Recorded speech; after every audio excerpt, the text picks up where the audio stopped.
نحمده ونصلی علی رسولہ الکریم اما بعد۔ جب پڑا وقت گلستاں پہ تو خوں ہم نے دیا، جب پڑا وقت گلستاں پہ تو خوں ہم نے دیا، جب بہار آئی تو کہتے ہیں تیرا کام نہیں۔ حضرات، دانشوران قوم و ملت،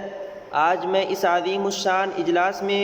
جنگ آزادی میں مسلمانوں کی قربانیاں کے عنوان پر کچھ دیر لب کشائی کرنے جا رہا ہوں۔ اگر آپ کی توجہات رہیں تو انشاءاللہ تاریخ کے ایسے ابواب کھولوں گا کہ جنگ آزادی کی سچی اور حقیقی تاریخ اور مجاہدین کی صحیح صورتیں ابھر کر سامنے آ جائیں گی۔ حالانکہ اس دور میں جنگ آزادی کی حقیقی تاریخ فراموش کی جا رہی ہے، مسلمانوں کی قربانیوں کو ملیہ میٹ کیا جا رہا ہے، علماء کرام کی قربانیوں پر بدنما داغ لگایا جا رہا ہے، اور ایسی نازیبہ حرکت کرنے والے وہ لوگ ہیں جن کی تاریخ غداری سے لبریز ہے، جن کی تخریب کاریوں سے ہمارا ملک عزیز کرا رہا ہے۔ یہاں کے باشندوں کا سکون غارت ہو گیا ہے، یہاں کے اندلیبوں پر مردنی چھائی ہوئی ہے۔ حقیقت تو یہ ہے،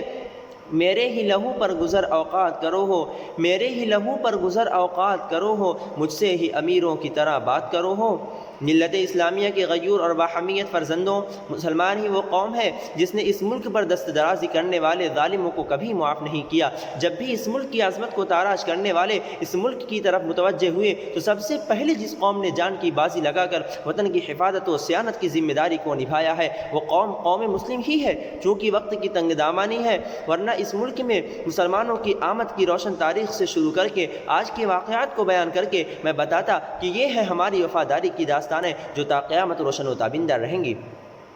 حاضرین محترم، ہندوستان میں تحریک آزادی کی بنیاد رکھنے والے حضرت شاہ عبدالعزیز محدث دہلوی رحمۃ اللہ علیہ، جنہوں نے سب سے پہلے انگریزوں کی ناپاک قدم کی خطرناکیوں کو محسوس کیا تھا اور اپنے لوگوں کو ان کے مقابلے کے لیے آمادہ کیا تھا، اس لیے میں تاریخ کا ادنیٰ طالب علم ہونے کی بنا پر یہ کہنے کی جرأت رکھتا ہوں کہ سن 1757 میں بنگال کی سرزمین سے ابھرنے والے مجاہد آزادی نواب سراج الدولہ رحمۃ اللہ علیہ اور میسور سے ابھر کر جہاد آزادی کی صدا لگانے والے بطل جلیل مجاہد آزادی سلطان ٹیپو شہید رحمۃ اللہ علیہ کا میدان میں قدم رکھنا حضرت مسند الہند محدث جلیل شاہ ولی اللہ محدث دہلوی رحمۃ اللہ علیہ کی دینی رہنمائی کا نتیجہ ہے۔ بالآخر جب سن 1799 میں سلطان ٹیپو شہید رحمۃ اللہ علیہ کو شہادت ملی اور ایک انگریز نے سلطان ٹیپو شہید رحمۃ اللہ علیہ کی لاش کو ٹھوکر مار کر کہا تھا کہ خلقت خدا کی ملک بادشاہ کا حکم فرمان انگریز بہادر کا چلے گا، یعنی بادشاہ نام کا بادشاہ ہوگا، وہ ہمارے فرمان کا تابع ہوگا، اس کا ہر قدم ہمارے اشارے پر اٹھے گا، تو انگریز کے اس جملے سے ہندوستانی مفکرین و دانشوران کی نیندیں حرام ہو گئی تھیں۔ علماء کرام نے اس کے اس جملے کی خطرناکیوں کو محسوس کر لیا تھا اور ہر طرف بے چینی اضطراب کا ماحول پیدا ہو گیا کہ اب اتنے عزیز غلامی کے دلدل میں چلا گیا تو علماء کی جماعت کے سرخیر محدث جلیل خاندان ولی اللہ کے چشم و چراغ حضرت شاہ عبدالعزیز محدث دہلوی رحمۃ اللہ علیہ نے سن 1803 میں ایک تاریخی فتویٰ دیا کہ آج سے ہمارا ملک ہندوستان غلام ہو چکا ہے،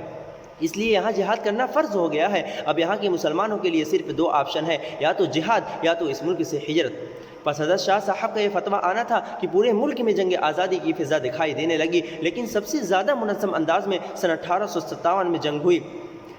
ملک کے مختلف حصوں میں وطن کی آزادی کا مارکہ گرم ہونے لگا۔ انہی مارکوں میں سے ایک مارکہ شاملی کے میدان میں پیش آیا جس کی قیادت سید الطائفہ حضرت حاجی امداد اللہ مہاجر مکی رحمۃ اللہ علیہ کر رہے تھے، اور ان کی معاونت حجت الاسلام حضرت مولانا محمد قاسم نانوتوی رحمۃ اللہ علیہ، فقیہ النفس حضرت مولانا رشید احمد گنگوئی رحمۃ اللہ علیہ کر رہے تھے۔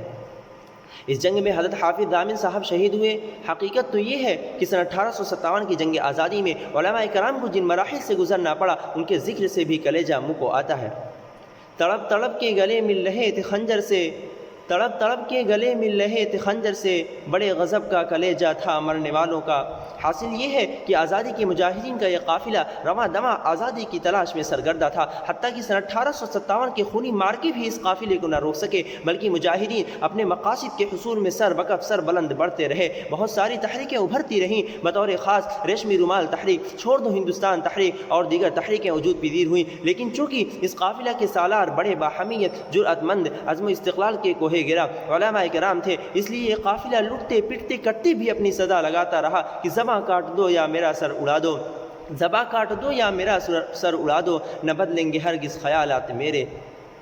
اس قافلہ کی سب سے بڑی خصوصیت یہ تھی کہ ہر دور میں اس کی قیادت دین و دنیا سے آراستہ و پیراستہ کابرین ملت کر رہے تھے، جن کے سامنے وطن دوستی، وطن عزیز سے محبت، وطن کی حفاظت کے سچے جذبات تھے۔ وہ بس ایک ہی بات جانتے تھے، عزت سے جیے تو جی لیں گے، عزت سے جیے تو جی لیں گے، یا جام شہادت پی لیں گے۔ وآخر دعوانا الحمد للہ رب العالمین۔